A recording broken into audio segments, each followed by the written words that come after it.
वो कहते हैं ना, फिर आज कोई गज़ल तेरे नाम ना हो जाए, कहीं लिखते लिखते शाम ना हो जाए। कर रहे हैं इंतज़ार तेरी मोहब्बत का, इसी इंतज़ार में ज़िंदगी तमाम ना हो जाए। Hello everyone, welcome back to my channel. तो आज हम बात करने जा रहे हैं जशोदाबेन मोदी के बारे में। इनका जन्म सन 1951 में महाराष्ट्र के ब्राह्मणवाड़ा में जशोदाबेन चिमनलाल मोदी के रूप में हुआ। ये बस 2 वर्ष की ही थी तब उनकी माताजी का स्वर्गवास हो गया।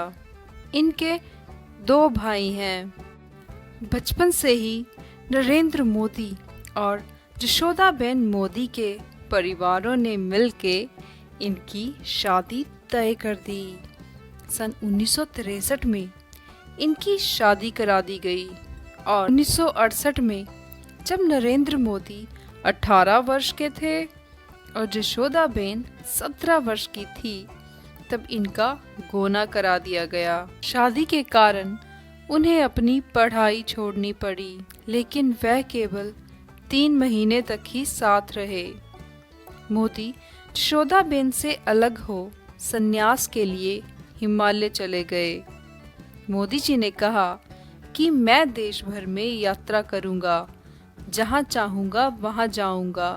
तुम मेरे पीछे आकर क्या करोगी? अभी तुम्हारी उम्र छोटी है, तुम्हें अपना ध्यान अपनी पढ़ाई पर देना चाहिए।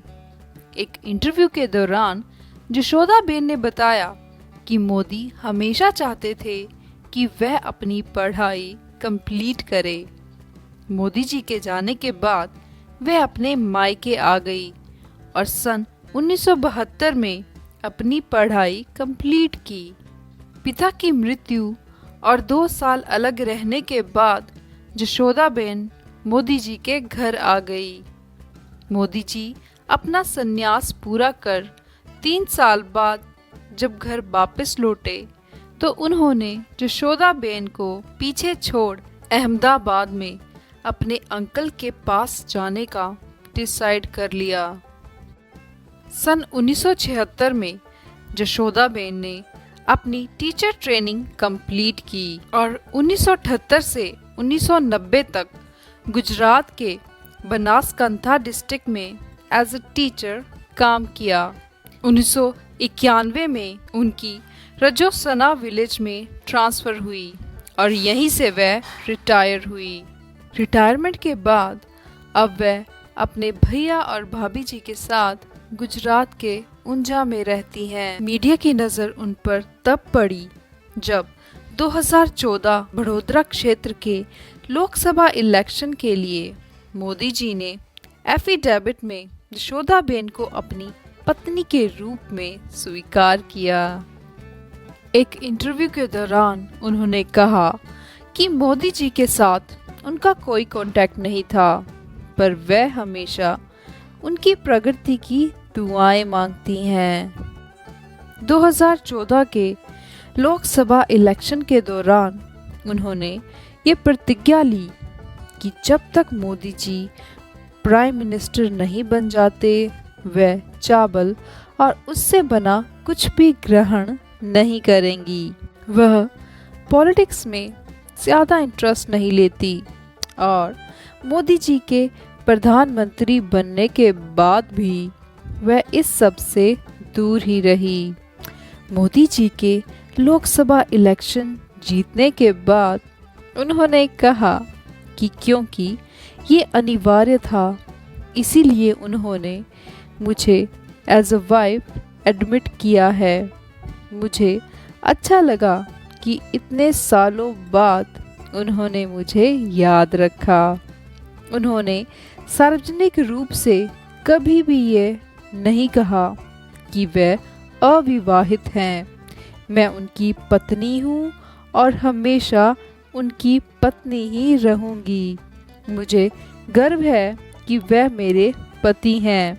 मैंने सबसे बड़ी खुशी का अनुभव किया है कि वह अब प्रधानमंत्री हैं।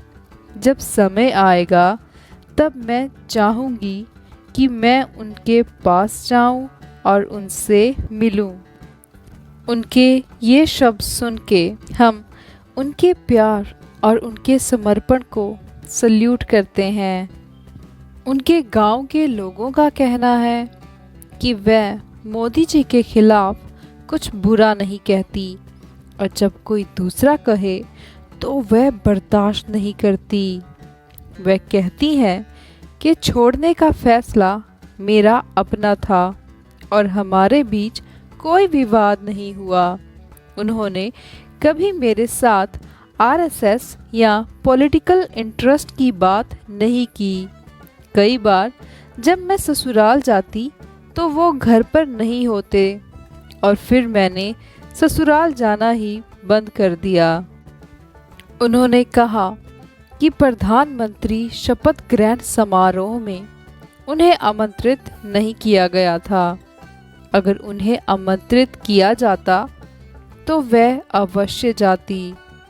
उन्होंने आगे कहा कि अगर मोदी जी उन्हें बुलाएं तो वह अवश्य ही उनके साथ जाकर रहना चाहती हैं। 2015 में ईसाई मिशनरीज ने उन्हें इनवाइट किया कि वह कई असहाय और बेसहारा हिंदुओं को गीता और रामायण पढ़कर उनकी मदद करे। इंटरनेट पर एक तस्वीर तेजी से वायरल हुई जिसमें ये बताया गया कि नरेंद्र मोदी और उनकी पत्नी शादी के समय बहुत खुश थे। उनकी तो कोई जबरदस्ती की शादी नहीं दिखती। हालांकि बाद में ये बताया गया कि ये तस्वीर उनकी शादी की नहीं, ये तस्वीर अल्फा चापटवाला की शादी की है, जहां मोदी जी और उनके मित्र एज अ गेस्ट शामिल हुए थे। इंटरनेट पर एक और तस्वीर वायरल हुई जब पीएम मोदी उनकी माताजी की एक तस्वीर के साथ जशोदाबेन को भी बैठा दिखाया गया, पर ये तस्वीर भी फोटोशॉप करके बनाई गई थी। हम दुआ करते हैं कि भगवान जशोदाबेन की सभी मुरादें कबूल करें और उनकी लाइफ खुशियों से भर दें। आई होप आपको मेरी ये मेहनत ज़रूर पसंद आई होगी। सो प्लीज़ मेरे चैनल को सब्सक्राइब और वीडियो को लाइक, शेयर और कमेंट करना ना भूलें। Thank you.